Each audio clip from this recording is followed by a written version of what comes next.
Scientific question of the day.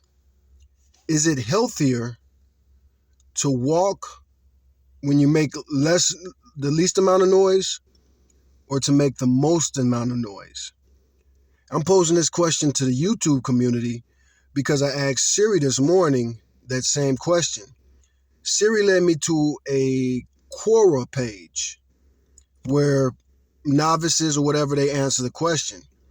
And I'm going to read that Quora page in a second here. But before I do, another scientific question. These are the two scientific questions. Why does YouTube and Google and their algorithm prefer stupid answers and stupid people answering good questions? I ask Siri and Google intelligent questions a lot of times, and they'll take me to stupid forums where people are talking stupidly. Now, there's a great book called Born to Run, and it talks about the science of our feet and the way we walk. And in this book, this is kind of an older book, and it's an established science. It's an established science now that, according to the guy that wrote this book, he says the worst invention that hurts mankind, that leads to devolution more than any other invention, is the invention of the shoe. Now, that's kind of extreme and it's kind of preposterous. Shoes have their purpose.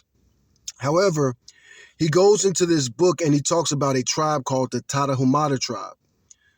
So this book, Born to Run, it talks about how shoes have really messed us up as humans. It's deformed our feet, and it's taught us to run and walk incorrectly.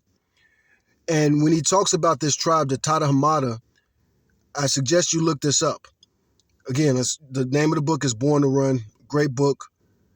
And this has revolutionized the world. And it's also the reason that we have barefoot running shoes, and barefoot running shoes have exploded. And I'm wearing barefoot running shoes right now, or barefoot walking shoes, however you want to pronounce them. Minimalist shoes. But however, this Tarahumara tribe, they run these ultra marathons, sometimes running for like over 100 miles at a pop. And they're an indigenous tribe in South America. And they ran. When the settlers came to colonize America, they ran. They weren't a warrior tribe, they were a running tribe. And I can't go into it very deep. I'm not a scientist. I'm actually a high school dropout. That's one reason that it's very frustrating when I ask simple questions like, what's the more intelligent way to walk? And let me explain this question a little bit more. When you walk, if you land mostly on your heel, you make a lot more noise. You bang, bang, bang, bang, bang around. If you land on your toes, you make a lot less noise. And this is also the correct way to run. And again, back to this book, Born to Run, the reason running shoes have deformed people and messed people up is because they get us to run where we land on our heels, because that's where all the cushion is. And shoes are a great invention. Boots are a great invention. They have their place. But we don't get to evolve our feet the way we should. There are many muscles in our foot, but by wearing shoes, and sometimes people wear really stupid shoes. For example, high heel shoes. I've never liked high heel shoes for several reasons. One, why are you wearing footwear? It makes it harder to walk. It deforms your toes. You're going to have corn sooner. But the only purpose that they have is to make you appear taller, and it accentuates your butt. So they're stupid. High heels are stupid. Would you wear high heels if you were going to go to war? Or would you prefer combat boots? If you were at an OSHA job that required steel toe boots, would you wear high heel shoes? No, it would be stupid. What about dancing? Is it smart to dance in high heels? No, it's not. It's stupid. Now, it's my opinion. And again, this is a scientific question of the day. So maybe I'm wrong. So feel free to tell me I'm stupid in the comments. And I won't even argue with anybody. If you're nice enough to leave a comment in my video, especially a video like this where I'm asking to be challenged and educated, I won't say anything about your comment except for thank you. But again, it's stupid. Now, let's look at this forum. So I asked Siri, I was like, Siri, blah, blah, blah. The question I mentioned earlier, is it smarter to walk quietly or is it smarter to like stomp around, make a lot of noise? Which is smarter, to walk quietly or to walk loudly? And now maybe give Siri another chance and ask, is it better to walk landing on your toe or is it better to walk landing on your heels? Now, scientifically speaking, my guess would be landing on your heels. Why do some people walk so quietly but others walk loudly? So this is the first, this says from assistant. And I don't know if this is an actual account or is that actually, yeah, I don't know what that is. This might be AI. But anyway, this is assistant's answer. And it was answered on August 17th. The difference in how quietly or loudly people walk can be attributed to several factors. Factor 1, footwear. The type of shoe a person wears significantly affects their walking sound. Soft-soled shoes like sneakers or slippers tend to be quieter, while hard-soled shoes like dress shoes or boots can create more noise. That is true, but that's not my question. Walking technique. Some people are naturally lighter on their feet. This can involve a more controlled gait where they place their feet down gently. Others may walk with a heavier step, either due to habit or physical characteristics. 3, body weight and build. Heavier individuals may produce more sound when walking, especially if they have a heavier footfall. Body composition and muscle tone can also influence how much sound is generated. Okay, now that answer I don't really care for too much because the main reason I'm asking this question is how should I make myself walk? Walking is just an exercise and you want to exercise properly. If you exercise improperly, you cause more damage quicker. If you exercise properly, you prolong your life. And since walking is likely the most exercising anybody does, I'm asking the question again, which is smarter? Which is more scientifically advantageous? Which one is better for your body? Which one is better for your health? That right there seems like it's making an excuse. Surface type. The surface a person is walking on plays a role. Carpeted surfaces tend to muffle sound, while hardwood, tiles, or gravel can amplify it. Now, again, that's a downright stupid answer because it's going to muffle it for everybody. And it's going to, the surface does not matter because I'm asking the difference in walking styles. Yeah, carpet is going to muffle everybody's footsteps and shoe type. Concrete or wood floors with the echoes. That's not the question I'm asking. Number 5, awareness and intent. Some people are more conscious of their surroundings and may walk quietly to avoid disturbing others. In contrast, others might be less aware or feel less need to be discreet. So manners, politeness, cultural and social factors. In some cultures or social settings, walking quietly may be encouraged, while others, more boisterous movement is accepted. Now, again, there's so much truth to all of those. But are any of those answering the question that I'm asking? Overall, the combination of these factors contributes to the variation in how quietly or loudly people walk. So I'm kind of upset because that was the 6 they named, and they didn't name anything about what is proper, what is correct, what is a better exercise. So it says here I could click on something and say tell it more. So that might actually be the AI answering that. And now I'm going to read some contributors' answers.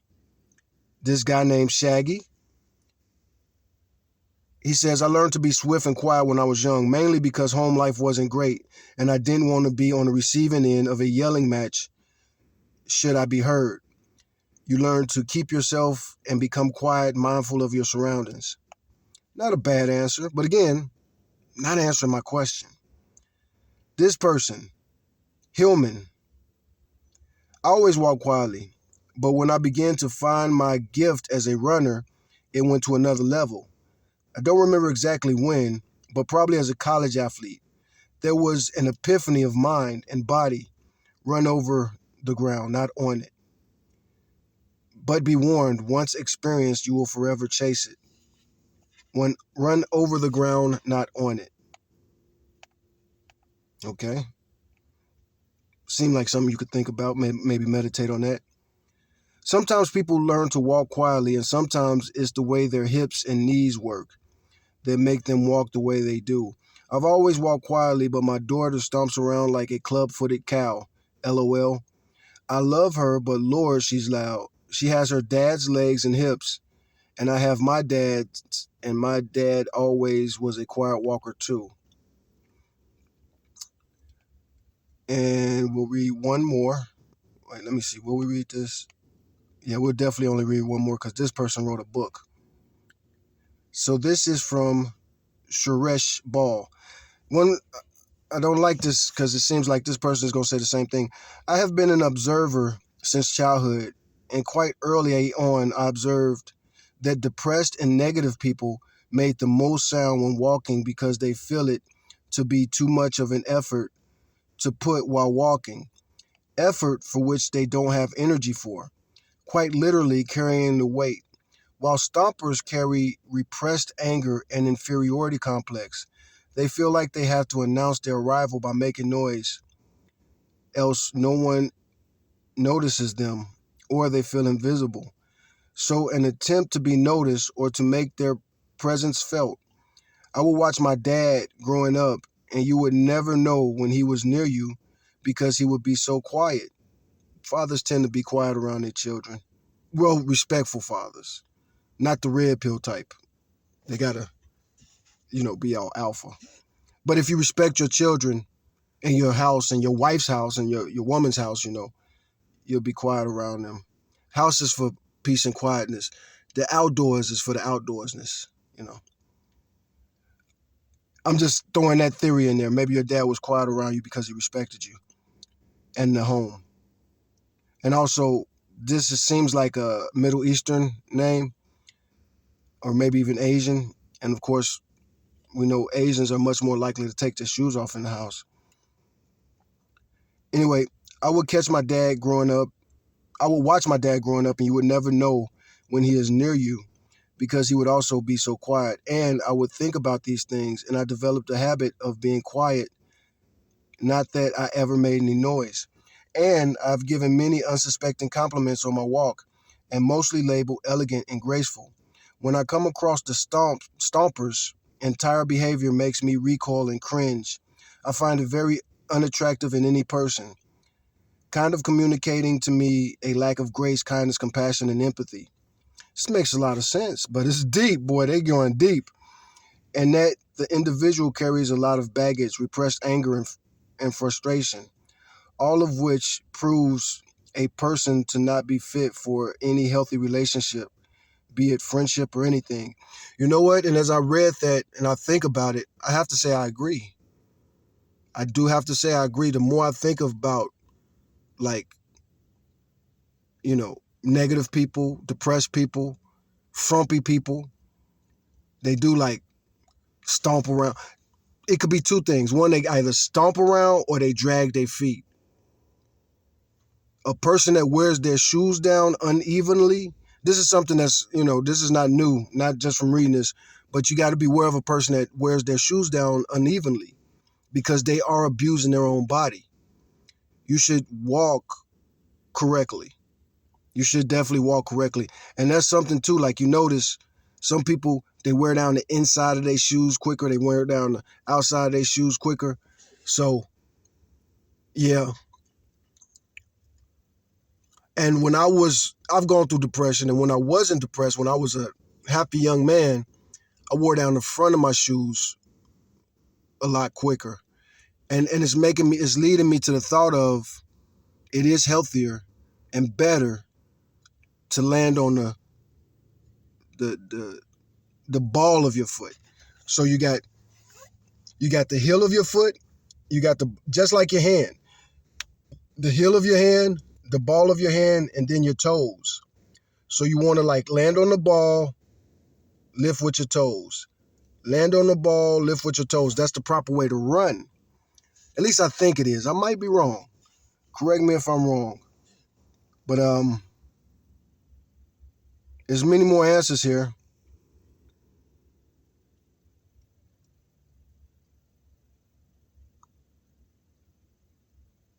Okay, that's a commercial. I'm going to read one more. I'm gonna read at least one more because this one looks very interesting. This is another long one. But this person is Star. They got a picture of a Datsun as their profile picture. And it says practice an exclamation mark. As a hiker on known trails, I wore moccasins and practiced quiet walking. I scare a lot of animals who didn't see me coming. Yeah, when you walk quietly, you could creep up on people, especially unattentive people or animals. And that's something too. I creep up on my hikes. I creep up on animals a lot too. I scared a lot of animals who didn't see me coming, which meant also I saw more wildlife. Again, I agree with this. One of my favorite things about hiking. So I took my husband and son along the trails I used. Neither one of them could walk without making too much noise. It was the first and only time I did. Soft-soled shoes, nothing. Hanging off your pack, purse, patience, and practice make a big difference. I'm 60 and I watched a show called Kung Fu. The introduction to the show showed the learning the guy had to go through to be a master or a priest or whatever. One was walking across a piece of rice paper without tearing the paper. It was my strange inspiration. So this is confirmation that I do believe you should walk lightly. And that's an old saying, walk lightly, carry a big stick. And the more I think about it and the more I reflect on times in my life, it's true. It's true. Walk lightly. Walk lightly. Be light. And this ties into the blue pill stuff I want to work on. To counter this nonsense from the red pill idiots. And I want to debate with you guys anytime, anywhere. Y'all don't want to debate an intelligent man. Y'all like you don't want the truth. You want followers and clicks. You like the drama.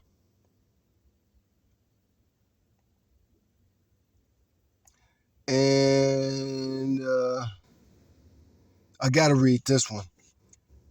So that last one that I read, the one reason I really wanted to read that is because the person described herself. Well, no, this person. Let's read this guy, because this guy, 10 years as a medical clerk in treatment. So this might be more of a medical answer, and this is what I've been looking for. Some of us step on our heels and roll our foot through our steps we take.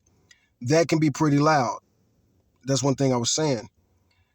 Some of us step more vertically, coming down on the sole and picking the feet up more. And these people, oddly enough, tend to step more lightly unless they're ticked off about something. Some people just shuffle their feet. I have a limp, and one foot is loud while the other one is more or less shuffles.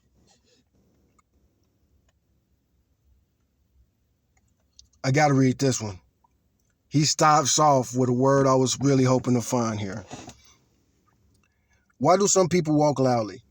Biomechanics vary for reasons of morphology, muscle imbalances, balance problem, and footwear. It's actually easier to answer the question, why do some people make so little sound when they walk? The answer is being they have a graceful, efficient stride. The spread out I think that's supposed to be they spread out the landing motion and smoothly push off against with little lost energy. Lost energy often converts to sound. Wow, that's brilliant. Reverse that, and you have a noisy stomper. Some people lean forward too much, so they constantly braking to not fall over. Some people drive their legs downward instead of forward, wasting energy bouncing up and down. Some people slap the floor rather than drawing their foot backwards as they land. If you would like to walk more quietly, imagine you're walking on hot sand. Lift your feet faster and you'll probably tweak your gait enough to tread lightly. And this is unrelated, but I got to read this. Here's another tip for anybody who this looks good. This looks like a really good answer. And these people at the bottom, this person says they're a professional writer. Anyway, what is a rich person's money tip you wish you knew sooner? Here's the thing, a lot of people have already put these money secrets to good use. They found hundreds of dollars in savings, secured their family financials, and padded their bank accounts. Putting all these secrets to use is actually easier than you might think. We're betting you can knock out at least 3 or 4 of these things right now. Yes, even from your phone. Go ahead and get on your money secrets. 1, cancel your car insurance. You might not even realize it, but your car insurance company is probably overcharged you. In fact, you're kind of counting on you not noticing. Luckily, this problem is easy to fix. Don't waste your time browsing insurance sites for a better deal. A company, yeah, that kind of looked like an ad. You could become a real estate investor for as little as $10. Yeah, these might be links. Stop paying your credit card company.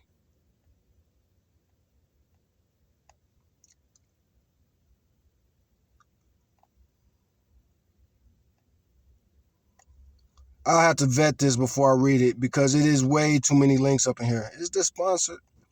There's way too many links up in here. And they're naming specific companies. Oh, that is an ad. That is an ad. Anyway, like, share, subscribe.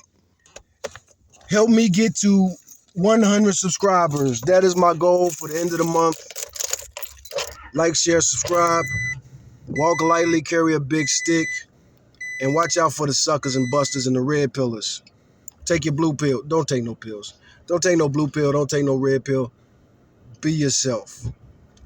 Be whoever God created you to be. Peace and blessings.